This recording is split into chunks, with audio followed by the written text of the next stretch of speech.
Hello. My fiancé mocked me by saying, "My ex asked me to marry him, and I accepted."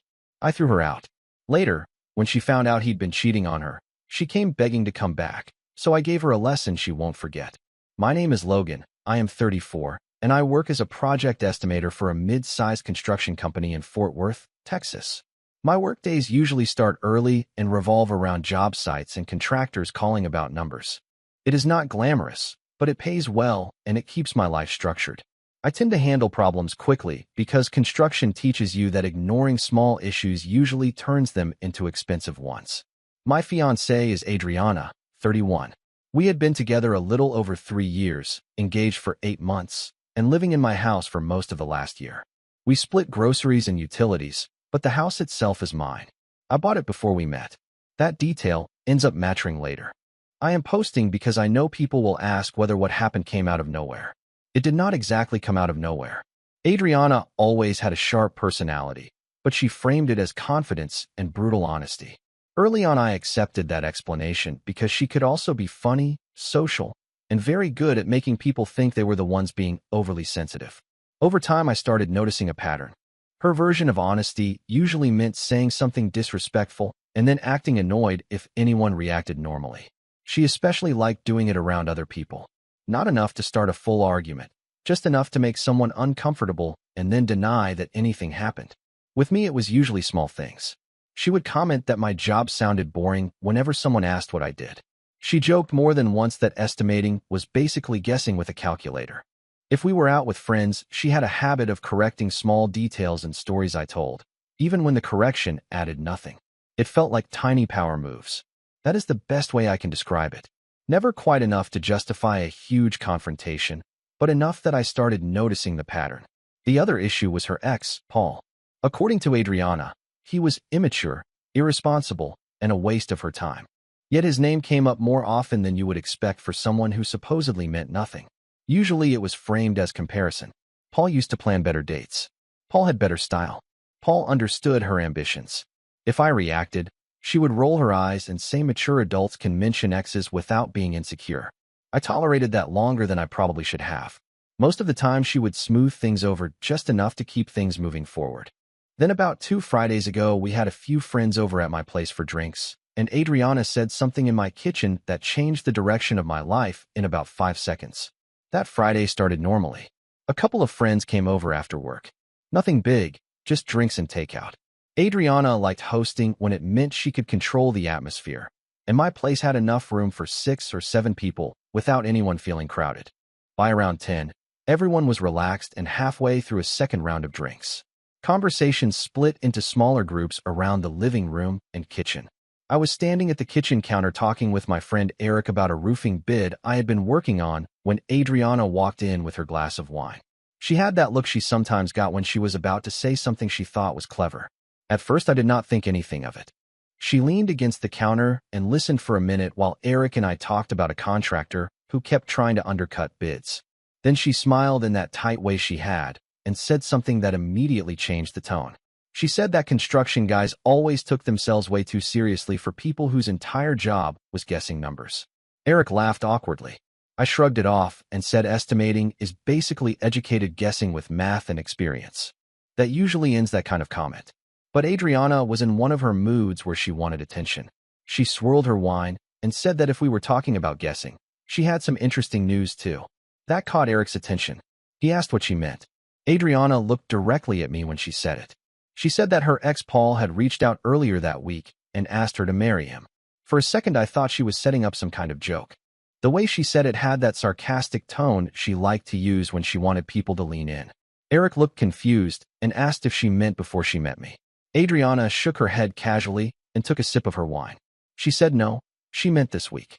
The kitchen went quiet in that weird way where everyone is suddenly aware that something just got uncomfortable. I asked her what she was talking about. She gave this little half shrug like it was the most normal thing in the world and said that Paul had called her earlier that week, said he had made a mistake years ago, and asked if she would consider marrying him. Then she smiled again and delivered the part that actually mattered. She said that she told him yes.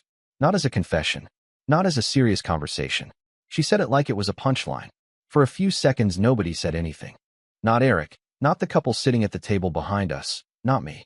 It was one of those moments where your brain is trying to catch up with what it just heard. I asked her to repeat what she said because I honestly thought I misunderstood.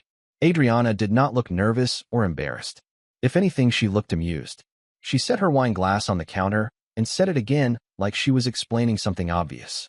Paul called earlier this week. He apologized for how things ended between them years ago. He told her he realized she was the one he should have married. Then he asked if she would marry him now. Eric glanced at me like he was waiting for the rest of the explanation. I asked Adriana what exactly she meant when she said she told him yes. She shrugged and leaned back against the counter. She said she accepted.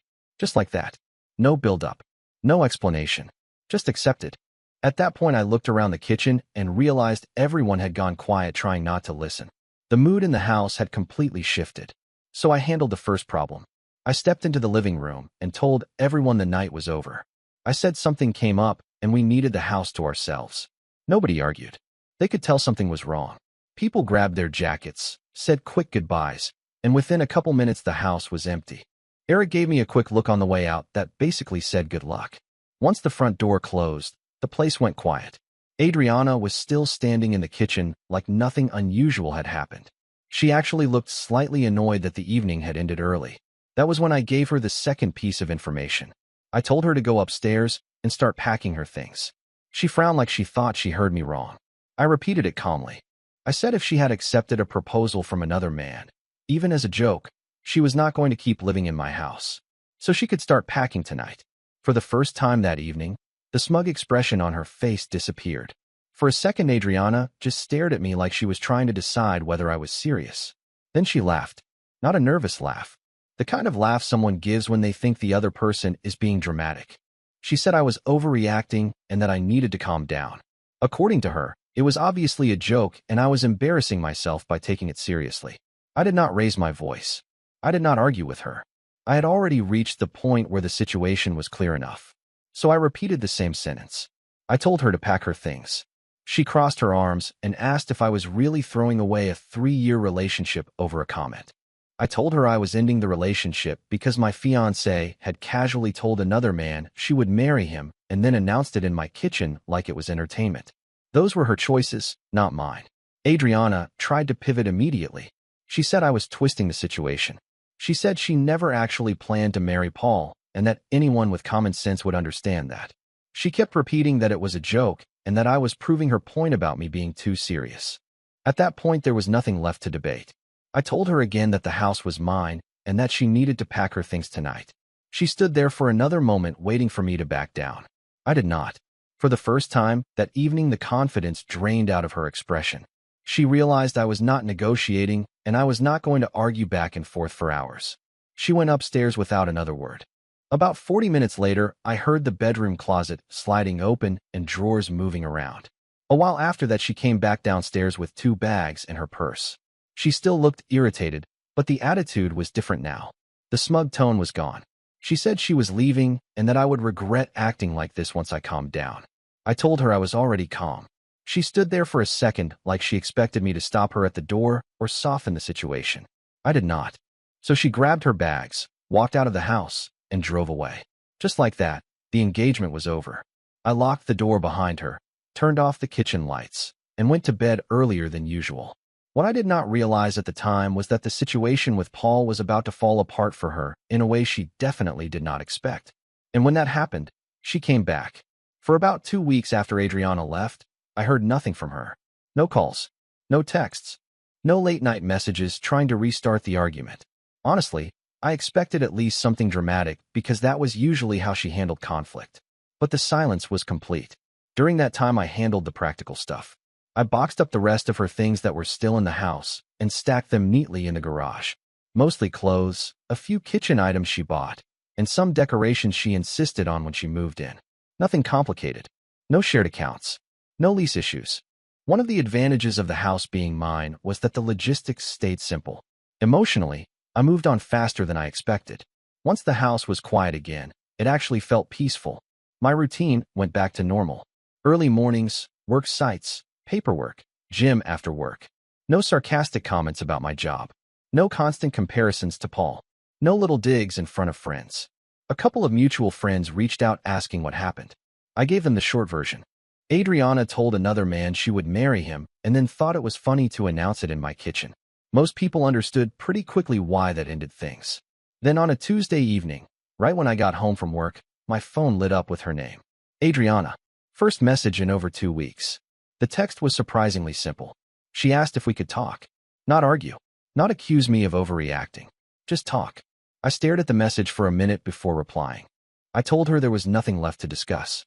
About 30 seconds later, another message came through. This one was longer. She said things had not worked out with Paul. That sentence alone told me everything I needed to know about what had happened over the last 2 weeks. But she kept going. She said she had made a mistake. She said she missed what we had and wanted to fix things. Then she asked if she could come by and talk in person. Apparently, Paul had not turned out to be the better option she thought he was. I did not answer her right away.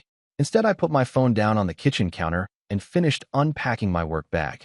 One thing construction has taught me is that when someone suddenly changes their position, there is always a reason. Usually, it is not the reason they say out loud. About 5 minutes later, another message came through. Adriana said she knew things ended badly, but she hoped we could at least have a conversation. She said she owed me an explanation. That wording stood out to me. Not an apology first. An explanation. So I asked one direct question. I texted her and asked what happened with Paul. Her reply came almost immediately. She said things were not what they seemed and that Paul had not been honest with her about his situation. That sentence alone told me most of the story already. But Adriana kept typing. She said after she left my house, she started talking to him seriously. According to her, he told her he had changed and that he was ready to settle down. He talked about moving in together and starting fresh. Then about a week into all of that, she found out he had been seeing someone else the entire time. Not casually either. Apparently, the other woman thought she was already in a serious relationship with him. Adriana wrote that she discovered it when the woman messaged her directly asking why she was texting her boyfriend. So the big reunion with Paul lasted roughly a week before collapsing. At the end of the message, Adriana wrote that she realized she had made a huge mistake. She said she should have appreciated what she had with me instead of entertaining someone from her past. Then she asked again if she could come by and talk. The thing is, by that point I already knew exactly why she wanted to see me. Paul had cheated on her, which meant the backup plan she thought she had was gone. And suddenly the guy she mocked in his own kitchen looked useful again. I thought about Adriana's message for a while before responding. Not because I was considering getting back together. That decision had already been made the night she walked out of my house. But I was curious about something. I wanted to see if she actually understood what she had done or if she was only reacting to Paul turning out to be a disaster. So instead of texting back a long explanation, I called her. She answered almost immediately, like she had been staring at her phone waiting for it to ring. Her voice sounded different from the last time we spoke. Less confident. More careful. She started talking right away. Adriana said she was glad I called and that she wanted to explain everything properly. She repeated the same story she mentioned in her messages. Paul had reached out, apologized for how things ended years ago, and told her he had realized she was the one he should have married. According to her, hearing that got into her head. She said when he asked her to marry him, she responded without thinking about the consequences. She told him yes, because she wanted to see how serious he really was. Then she admitted that after leaving my house, she actually tried to see where things with him would go. For about a week, she thought she had made the right decision. Then the other woman contacted her. Adriana explained that Paul had been in a relationship the entire time and neither of them knew about the other. Once that came out, the whole situation collapsed almost immediately. After she finished telling the story, her tone softened. She said she realized she had thrown away something real for someone who had already proven he could not be trusted. She said she missed the stability we had and that she wanted to fix what she broke. I let her finish without interrupting. Then I gave her the lesson she will not forget. I told her the situation was actually very simple. She believed Paul was a better option than the man she was engaged to, so she disrespected our relationship in front of other people because she thought she had already upgraded. Now that Paul cheated on her, suddenly I was valuable again. She tried to argue that it was not like that. I stopped her and said one last thing. When you leave someone because you think you found something better, you do not get to come back when the better option fails. There was a long pause on the phone after I said that. For the first time since the call started, Adriana did not immediately argue back. I could hear her breathing on the other end while she tried to figure out what to say next. Eventually, she said I was being unfair. She said the situation with Paul had confused her and that she had made a mistake, but that did not mean our entire relationship should be erased. She reminded me that we had 3 years together. Trips, holidays, meeting each other's families. According to her, that history should count for something. I told her it did. That history was exactly why I ended things the moment she said yes to Paul. Because someone who actually respects a 3-year relationship does not gamble it for attention from an ex. She tried a different angle. Adriana said she never actually planned to marry him. She said the proposal caught her off guard, and she responded without thinking. Then she said announcing it at my house had been a stupid attempt at humor. According to her, she expected me to laugh it off. I told her that explanation actually made things worse. Because if she truly believed telling her fiancé that she accepted another man's proposal was a joke, that meant she did not understand basic respect in the first place. Another quiet pause followed. Then her voice shifted slightly. She asked if there was any chance we could start over slowly. Not jump straight back into the engagement. Just talk, spend time together, and rebuild things. The way she asked it made something very clear. She still believed there was a path back. So I made sure the situation was absolutely clear before ending the call. I told her the reason this situation hurt her so much was because she assumed I would still be waiting once Paul failed. She thought I would stay in the same place while she tested another option. But relationships do not work like that. When someone shows you that you are their backup plan, the correct response is to remove yourself from the list entirely. After I said that, I ended the call. Then I opened my phone settings, blocked her number, and removed her from every place she could contact me. If the lesson was going to stick, the door needed to stay closed. After I blocked Adriana's number, things went quiet again. That was the last direct conversation we ever had. For the next few weeks, my life went back to normal in a way that honestly felt better than before. My mornings started early like usual.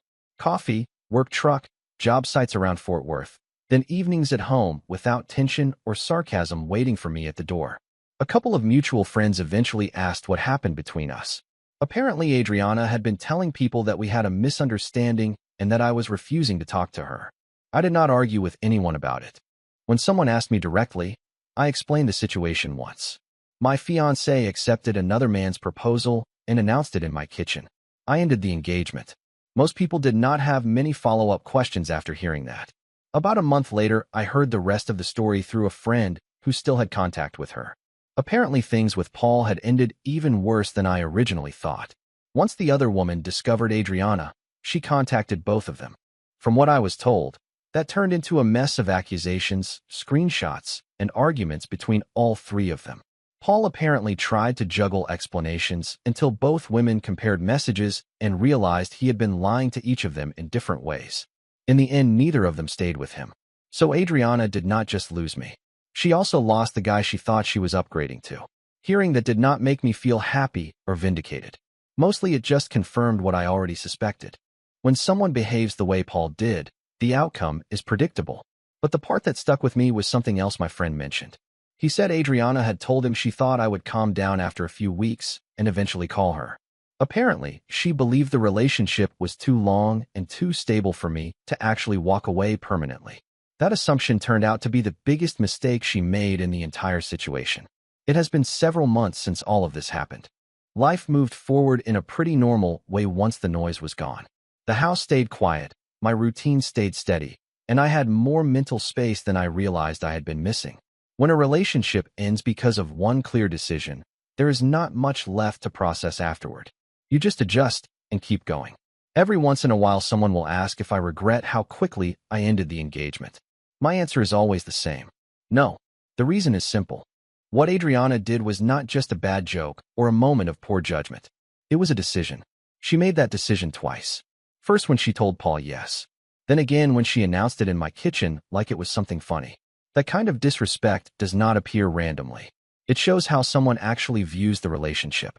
If I had argued for weeks, begged her to explain herself, or tried to compete with Paul for her attention, the situation would have looked completely different. Instead, I made one decision and stuck with it. The result was very clear. She left thinking she had a better option. When that option collapsed, she expected the original one to still be available. It was not. That was the lesson she learned. You do not test whether the grass is greener somewhere else while still expecting the first lawn to remain untouched. Once you walk away from a solid relationship because you believe you found something better, the risk becomes yours to carry. In my case, the engagement ended the moment she said yes to someone else. Everything that happened after that was just the natural consequence of her own choices. And honestly, that level of clarity made moving on a lot easier than most breakups people go through. Bye-bye.